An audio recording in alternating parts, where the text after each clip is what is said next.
बोलो अनंत बलवंत श्री हनुमान जी महाराज की जय। बंधुओं, शंकर जी का परम भक्त है रावण,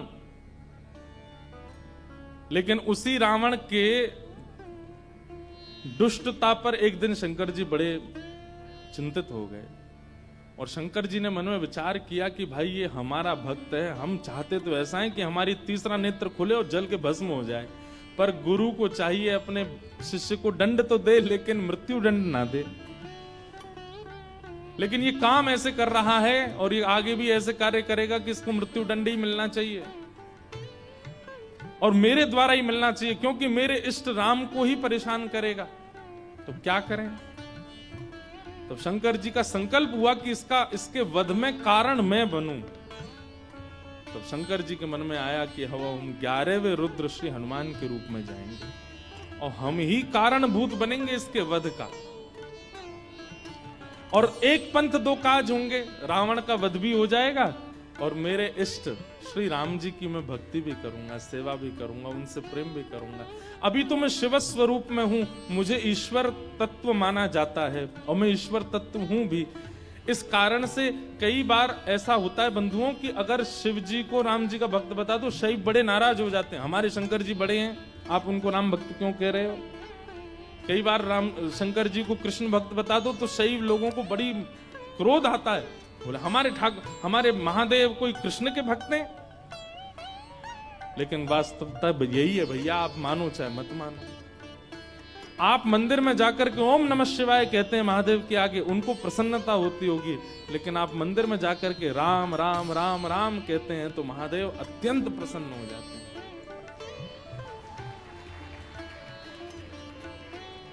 सहस्त्र नाम तत्तुल्यम राम नाम वरानने।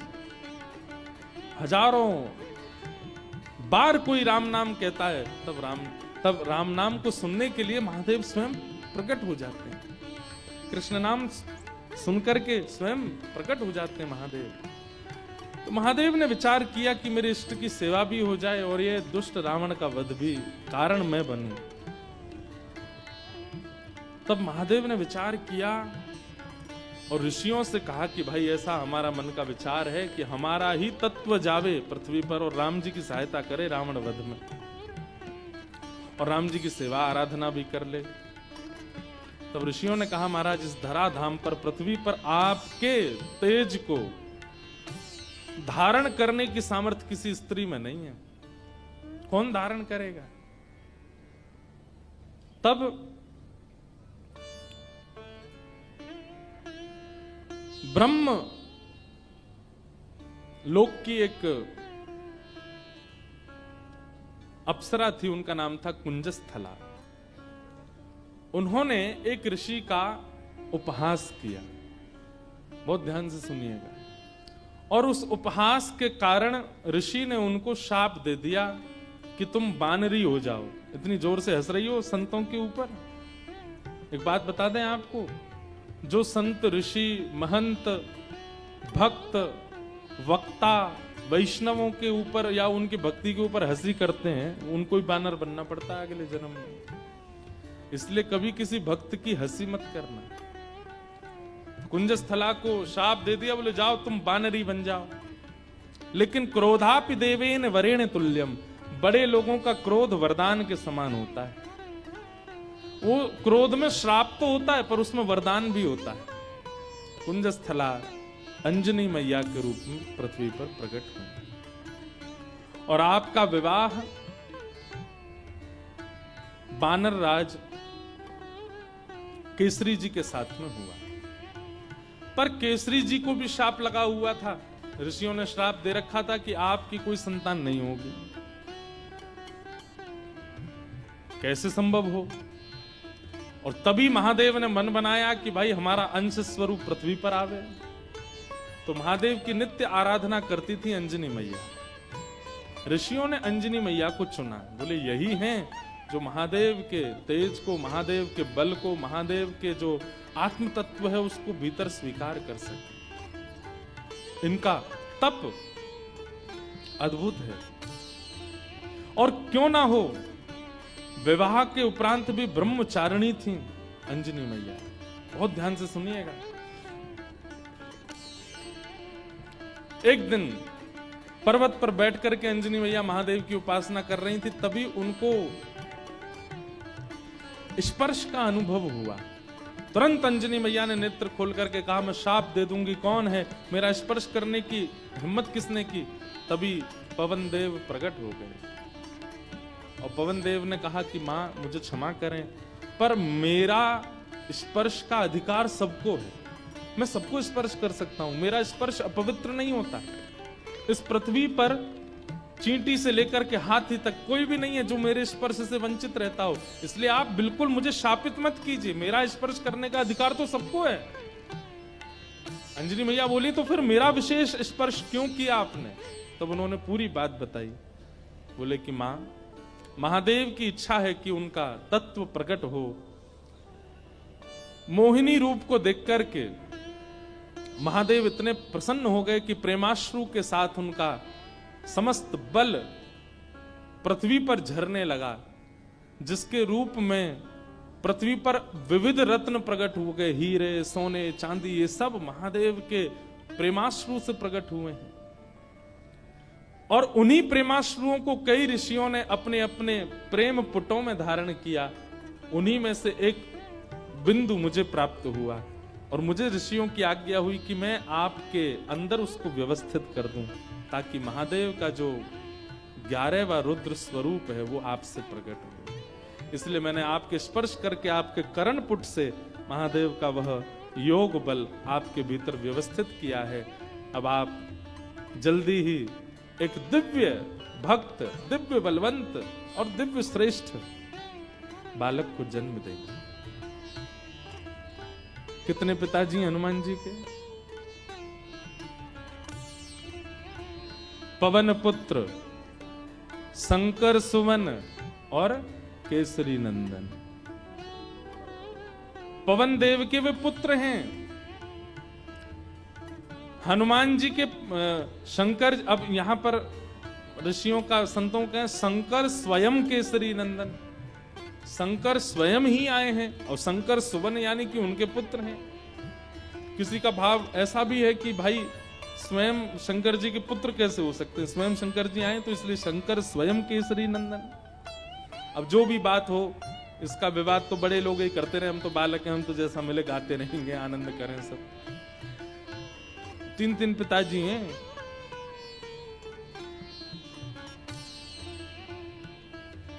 इस प्रकार आज ही के दिन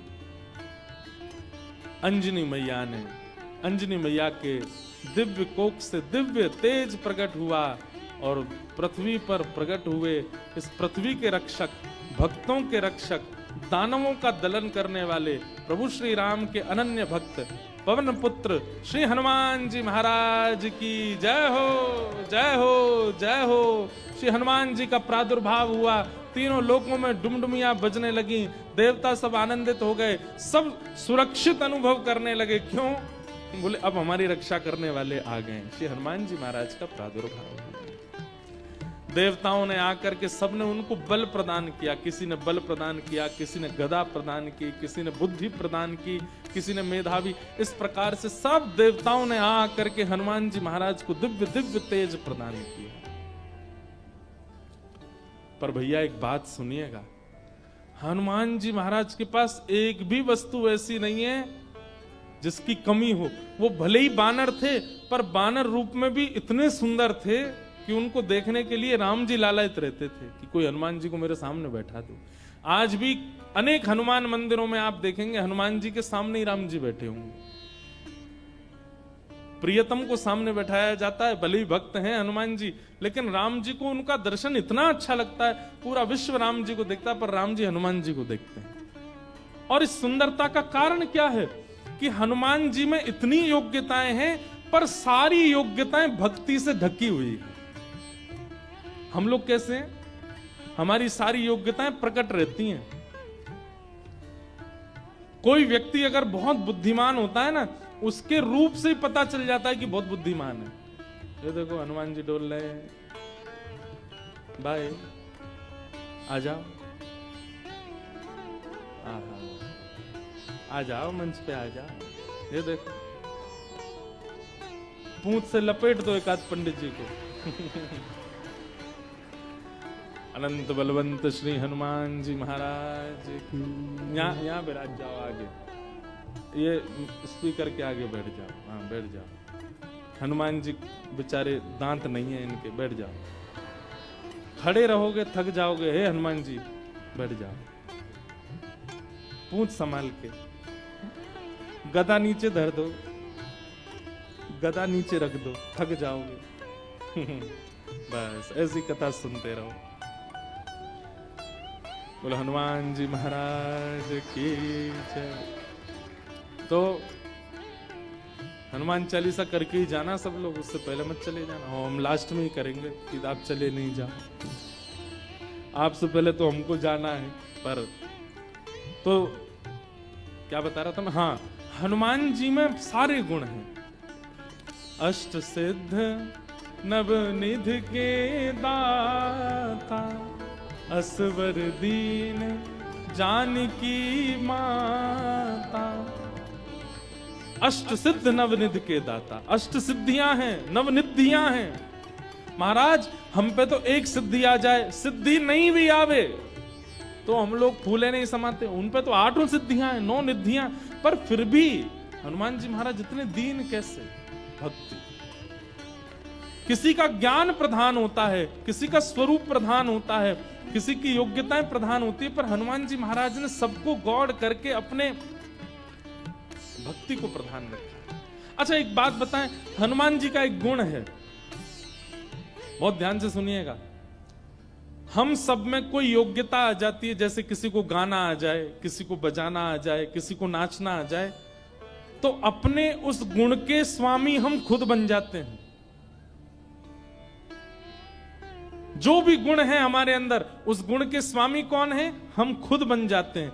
पर हनुमान जी ने अपने सारे गुणों का स्वामी राम जी को बना दिया। मेरे अंदर बल भी है तो राम जी की कृपा, मेरे अंदर बुद्धि भी है तो राम जी की कृपा, मेरे अंदर योग्यताएं भी हैं तो राम जी की कृपा। मैं सब जानता हूं पर अपने मन से कुछ नहीं करूंगा, राम जी कहेंगे तो ही करने जाऊंगा, तो ही करूंगा। पर हम लोग कैसे हैं?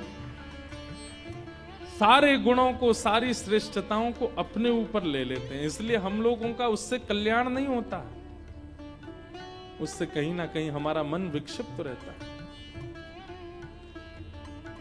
एक लीला सुना करके फिर हनुमान चालीसा गाते हैं।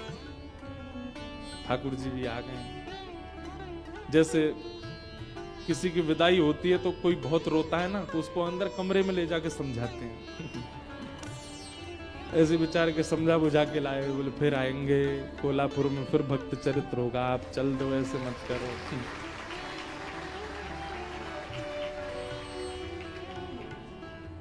विरह बहुत ज्यादा है भैया, ने ऐसे लिटा के बैठे हो, इन्हें बोल दो कहीं फिर से कूद पड़े ऊपर से। तो एक लीला सुनिए सब लोग, इधर देखो, उसके बाद हम कथा विश्राम करेंगे। हनुमान जी लौट रहे थे लंका से, पुष्पक विमान में राम जी के साथ बैठे थे। तो राम जी जगह जगह दिखाते जा रहे थे जानकी जी को, पता है आपको यहाँ पे हमने ऐसा किया था, यहाँ पे हमारी बाली को हमने बाण मारा था, इधर बैठ करके हम सब बानरों के साथ में हमने मीटिंग करी थी, यहाँ पर ये हुआ था। सारे स्थान दिखाते हुए जा रहे थे राम जी। तभी एक स्थान आया, उसको देख करके हनुमान जी के नेत्र सजल हो गए। राम जी बोले, हनुमान जी आप क्यों रो रहे हैं?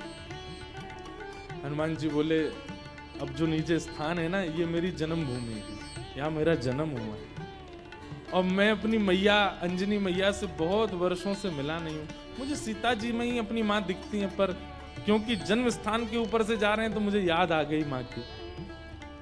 राम जी बोले, इसी वक्त यहीं पर ही विमान रोको, नीचे चलो, तुम अपनी माँ से। नहीं नहीं भगवान लेट हो जाएंगे। बोले नहीं, कोई देरी नहीं, हम भी मिलेंगे, हमारे हनुमान जी की माता जी का हम भी दर्शन करेंगे।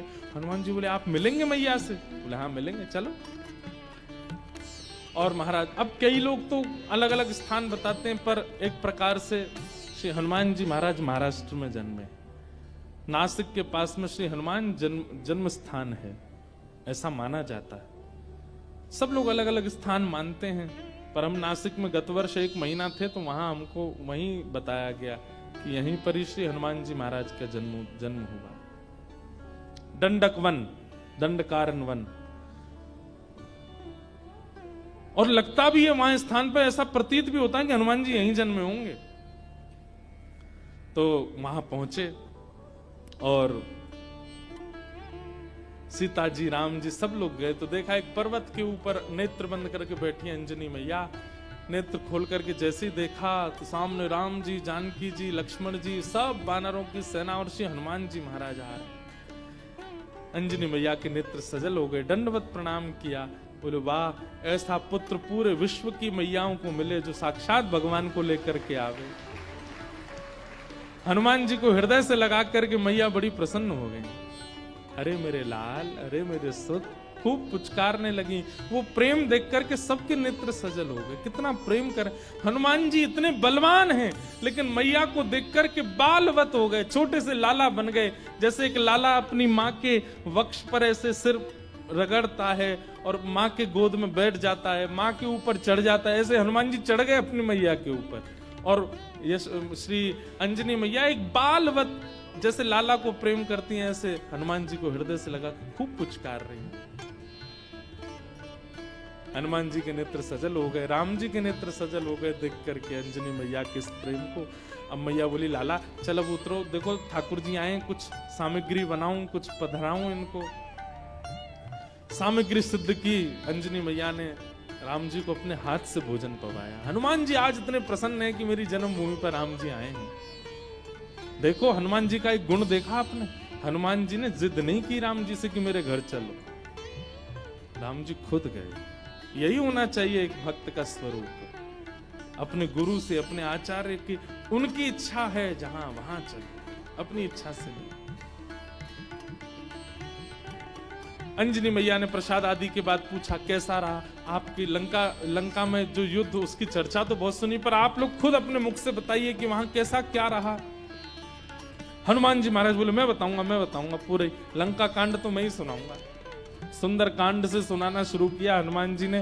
बोले ऐसे ऐसे भगवान ने कहा पता करके आओ, और मैया मैं उड़ करके गया और जाकर के मैंने वहां पर फिर लंका जला दी, सीता जी से मिल के आए, फिर हम वापस आए, राम जी से आकर के हमने निवेदन किया, पूरी बानर सेना लेके फिर हमने सेतु बनाया, सेतु बना करके वहां गए, वहां पर लक्ष्मण भैया को शक्ति लग गई तो फिर मैं हिमालय पर जाके पर्वत लेके आया, अंजनी संजीवनी बूटी दी गई, आदि आदि पूरी कथा सुनाने लगे।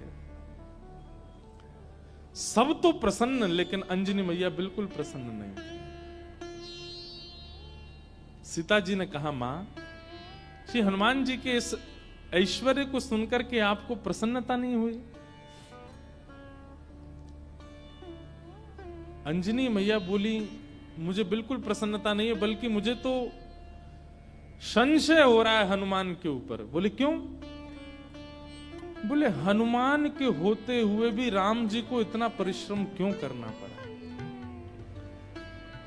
ये मेरा पुत्र हनुमान है, इसकी परवरिश ऐसी हुई है, इसका लालन पालन ऐसा हुआ है कि ये अकेला चाहे तो अपने एक बाम पाद प्रहार से पूरी लंका को रसातल में भेज सकता था। इसके रहते हुए सेतु बनाना पड़ा, लक्ष्मण भैया को शक्ति लगी, वैद्य बुलाने पड़े, इतने दिन तक युद्ध होता रहा, अहि रावण की यहाँ ठाकुर जी को जाकर के रहना पड़ा और ना जाने क्या क्या। ये सब सुनकर के मेरा मन बहुत विचलित हो रहा है। मुझे लग रहा है कि हनुमान तुम्हारे रहते हुए राम जी को इतना श्रम करना क्यों पड़ा? अरे तुम्हारे लिए तो बाएं हाथ का खेल है, तुम जाकर के पूरी लंका का नष्ट करके रावण को रसातल में फेंक करके सीता जी को कंधे पे बैठा करके ले आते। तुम इतना श्रम करने की आवश्यकता ही नहीं थी, करना क्यों पड़ा? तो ये बात सुनकर के और तो किसी के मन में नहीं, पर लक्ष्मण जी के मन में थोड़ा सा आया कि मैया को कुछ ज्यादा ही बल का मान है कि बहुत ज्यादा बलवान है। अरे ठीक है, हनुमान जी हो गई लीला पूरी, अब इतना क्रोध क्यों कर रही है बेचारी उन पे? अंजनी मैया समझ गई लक्ष्मण जी अभी समझ नहीं रहे कि मैं क्या कहना चाह रही हूं। तभी अंजनी मैया एक दूर पर्वत पर गई और वहां पर्वत पर जाकर के हनुमान जी को टकटकी लगा के देखने लगी। तो हनुमान जी को देखते देखते अंजनी मैया के चित्त में वात्सल्य उमड़ा और वही वात्सल्य उनके पयोधर से दुग्ध बन करके बहने लगा। एक बूंद दुग्ध की पयोधर से निकल करके जैसे ही उस पर्वत खंड पर गिरी, पर्वत बीच से विदीर्ण हो गया, ज्वालामुखी प्रकट हो गई, काले काले बादल आकाश में छा गए, पृथ्वी डामाडोल हो गई। लक्ष्मण लाल जी बोले ये क्या था? तो अंजनी मैया बोली ये अंजनी के पयोधर के दुग्ध के एक बिंदु का ये असर है। जिस बिंदु को पृथ्वी और ये पर्वत नहीं सहन कर पाते, उस बिंदु, उस दुग्ध में पला बड़ा है हनुमान। उसको अपने गर्भ में धारण किया हनुमान ने। अंजनी के दूध को गर्भ में धारण करने की सामर्थ्य किसी की नहीं है। जीवन पर्यंत विवाहिता होते हुए भी, बालक होते हुए भी ब्रह्मचारिणी है अंजनी मैया। उनके दुग्ध को पिया है हनुमान ने, और उसके रहते हुए, इतना बलवंत होते हुए भी ये सब करना पड़ा। तब अंत में राम जी उठे, बोले मैया आप हनुमान जी के बल पर किसी को संशय नहीं है, किसी को शक नहीं है, पर हनुमान जी में एक गुण है क्या कि वे अपने बल को अपना नहीं मानते, वो मेरा मानते। वे चाहे तो जाकर के रावण को मार सकते थे, लेकिन वहां भी चिंतन कर रहे थे राम की आज्ञा नहीं है मुझे। वे चाहते तो पूरी लंका को जला नहीं, रसातल में फेंक देते, उठा करके उखाड़ करके। हनुमान जी महाराज ने, एक कथा आती है कि रावण की सेना में चिरंजीवी सेना भी थी रावण की, मतलब उनको कोई मार ही नहीं सकता, उन्होंने अमृत पिया रखा था, वो मरेंगे ही नहीं, चाहे उनको सुदर्शन चक्र काट दे, चाहे उनको गदा से मार दिया जाए, उनकी मृत्यु नहीं हो सकती। जब वे अजर अमर योद्धा लड़ने के लिए हनुमान जी से आए तो हनुमान जी बोले क्या करें, ये मरने वाले तो है नहीं। तो हनुमान जी ने अपनी पूंछ पर लपेट करके इतनी वेग से उनको आकाश के ऊपर भेजा कि जहां गुरुत्वाकर्षण, पृथ्वी का गुरुत्वाकर्षण होता है ना, कोई भी चीज ऊपर फेंको नीचे गिरती है, तो कुछ समय बाद गुरुत्वाकर्षण खत्म हो जाता है। हनुमान जी ने उन सबरे चिरंजीवी योद्धाओं को अपनी पूंछ में लपेट करके इतनी जोर से ऊपर फेंका कि गुरुत्वाकर्षण की सीमा से ऊपर चले गए। आज तक आकाश में ही घूम रहे हैं वे लोग, लौट के नहीं आ पाए पृथ्वी पर। तो श्री हनुमान जी महाराज के बल में किसी को संशय नहीं है, पर राम जी कहते हैं तब प्रताप रघुनाथ, वो अपने प्रत्येक बल को मेरा प्रताप मानते हैं। मेरी आज्ञा नहीं थी रावण को मारने की, मेरी आज्ञा नहीं थी लंका को रसातल में फेंकने की। अगर आज्ञा होती तो ये सब करने की आवश्यकता नहीं थी। अकेला हनुमान जाकर के सब क्रिया कर सकता था, लेकिन आप सौभाग्यशाली हैं मैया, आपका लाला इतना बलवंत, इतना बुद्धिवंत, इतना योग्य होते हुए भी मेरे अधीन रहता है, अपने योग्यता को नहीं मानता है।